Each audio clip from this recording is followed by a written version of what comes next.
Problema ng ilang residente sa Bacolod City ang supply ng tubig. Ang ilang residente pinaputol na raw ang kanilang koneksyon at umasa na lang sa patubig ng barangay. Live mula sa Bacolod City, may unang balita si Adrian Prietos ng GMA Regional TV. Adrian.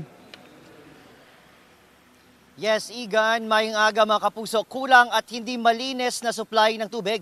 Matagal ng problema ng ilang consumer dito sa Bacolod City. Sa Barangay Estefania, Bacolod City na lumaki si Nanay Rosvi. Saksi siya na mula noon hanggang ngayon, wala raw pagbabago sa supply ng tubig. Tinitiis raw nito araw-araw ang kakulangan ng supply ng tubig. Budlay kung wala gawit to na tubig, manligo, mangugas, ay kaya mo giyo na tubig. Kaya ugtas kay kisan di ka maligo, kamo sunod ka tinig ang gapulatin, di man japo magamit ang tubig. Maduming tubig naman ang inirereklamo ni Connie. Gaitom gityaga pula bala, kisana. May iba namang nagdesisyon na lang na ipaputol ang kanilang koneksyon sa tubig. Kagaya ni Marivic na lumipat na lang sa patubig sa barangay dahil mas mura at makatitiyak na mayroon daw supply ng tubig. Barato lang mo, 200 lang ang ginabayadan ng mga kasibulan.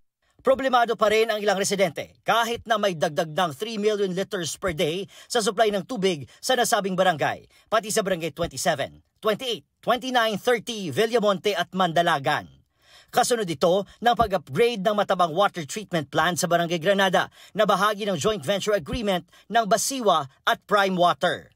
Aminadong General Manager ng Basiwa na may mga problema pa rin silang na-monitor.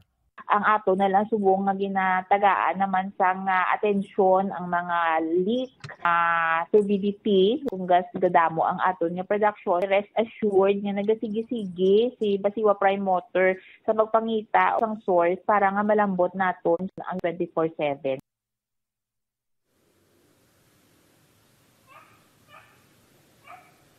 Mga puso, mahalaga ang tubig sa pang-araw-araw na pamumuhay ng mga residente dito sa Bacolod City. Kaya naman umaasa ang mga consumer na makagawa na ng paraan ang water distributor upang maiayos ang kanilang serbisyo sa publiko. Samantala ay sinisika pa ng GMA Integrated News na makuha ang pahayag ng Prime Water sa issue. At yan munang latest mula rito sa Bacolod. Igan.